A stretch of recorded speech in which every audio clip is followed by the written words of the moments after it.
It's the scenario that no group wants to face, one member attacking another. That's true whether your group is a bunch of friends in the pub or an international organisation.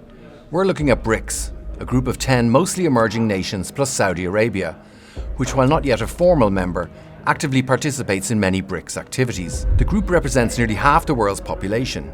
BRICS has survived tensions between members before, like the India-China border dispute in 2020. This year, since being attacked by the US and Israel, Iran has hit countries in the region which host US military, including the United Arab Emirates and Saudi Arabia. The problem for BRICS, Iran, the UAE and Saudi Arabia are all members or effective members. How much of a crisis is this, and what can BRICS do about it? To talk this through, I got in touch with Michaela Papa, who heads the BRICS unit at the MIT Centre for International Studies. Yes, absolutely. So the BRICS group recently expanded to include both Iran and United Arab Emirates.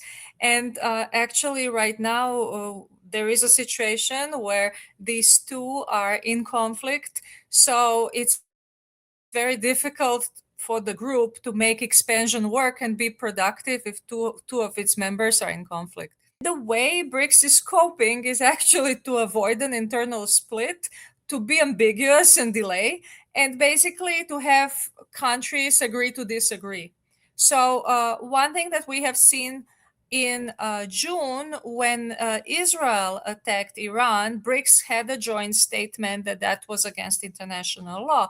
But now it's a much different situation because we are looking at internal breakdown, not just like external, as it was the case before. So now what you see is this like shuttle diplomacy happening, and like quiet, like the BRICS chair talking to individual parties rather than making some grand statements for the whole group level.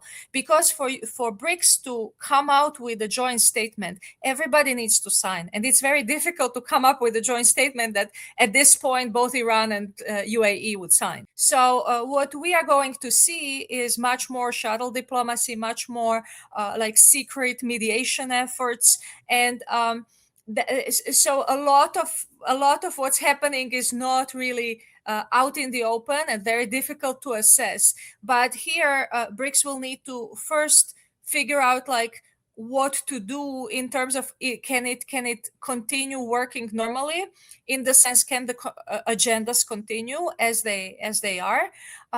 Then it will need to see whether it can mediate. And then finally, the question is all of them need to come to the summit eventually. On an operational basis, we could look at it as a summitary body, which means that it has like one big summit that creates a leaders' declaration that has all of the different directions for the group. But between these different summits, and each year there is one chair. So one BRICS country would chair the BRICS for the year, and this chair rotates. And then throughout the year, the country actually organizes a lot of meetings, up to 200, 300 even meetings. And BRICS operates across over 180 mechanisms. So there are different working groups for all sorts. I mean, so there are like working groups for trade, but also there is like a BRICS fashion, there is BRICS media. So a whole range of issues, from political, security, sustainable development. There is like counterterrorism group, for example. So a lot of different strategic plans, some frameworks, like framework for AI governance. So the group produces a lot, and it's a very active space, not only working among governments. So it's not only intergovernmental, but it also involves collaboration across BRICS businesses, across civil society, think tanks. So the very wide range of collaborations. So BRICS has been in a similar situation before. So BRICS had a situation with India and China and the border dispute. One thing that we have seen when India and China were going through very difficult time and their border dispute is that actually the fact that they needed to come both to the summit was beneficial for in a way like mitigating the negative aspects of their conflict. And it's not that conflict went away, but the summit had a positive influence on bringing them together.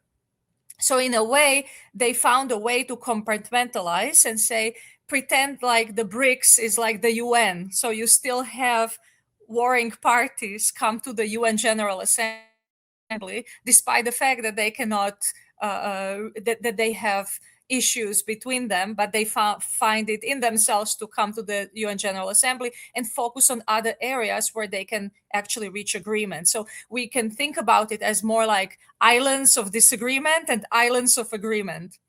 So formally, India is in charge in the sense these bodies are very procedural, which means that if India is chair, India is the one setting the agenda, defining priorities. But then at the same time, you need buy-in from other members to actually move forward on these priorities. China has always played like an informally powerful state role, but it has not been really exercising its power over countries in a way that really directly affected outcomes from a visible perspective. So for example, China wanted expansions, BRICS expansion, since 2017. And it took China good like 6 years, 7 years to get it properly on the agenda. Or China really wanted a BRICS free trade agreement since 2011. There were proposals, and it still doesn't have a major trade zone within BRICS. So the fact that China is powerful, it does attract, the China's power attracts other members, but it does not necessarily mean that China can have its own way, or that China's preferred agendas actually get implemented and taken up immediately.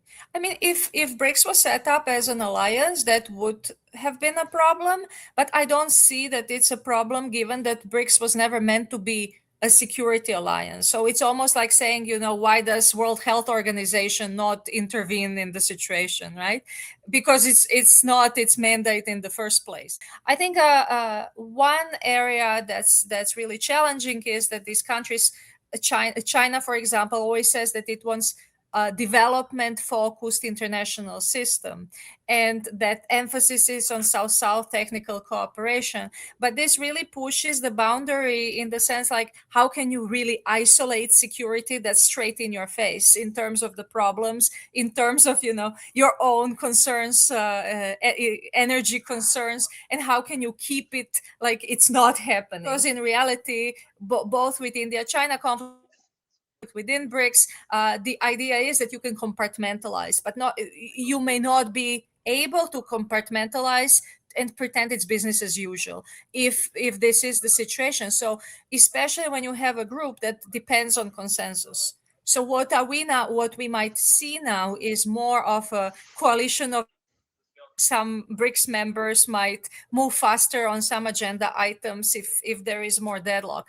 But the core of the group decision-making principle has always been consensus. So that now the group really runs into problems, because the idea of the group was that countries do not cross each other's red lines, and that you always keep consensus. And now this has been challenging. They will need to keep doing continuing cooperation across many issues, just so that they stay resilient, rather than there were talks before about streamlining cooperation and cutting down mechanisms. Right now, for them to be more resilient, they need to keep different mechanisms in place.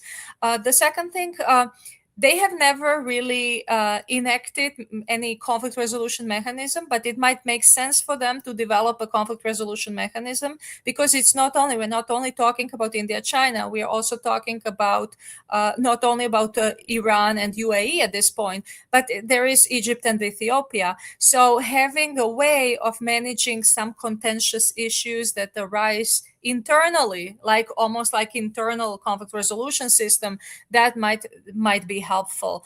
I have not seen as much appetite to develop that before, but now there has been a lot of talk about potentially investing in a secretariat, or potentially trying to build up like institutional knowledge and institutional learning, and the ability to have a professional mediation service within BRICS would be something that would help them move forward. Right now, there are these Sherpas who are facilitating inner BRICS meetings, but these Sherpas could be also used in another way to facilitate discussions when conflicts arise.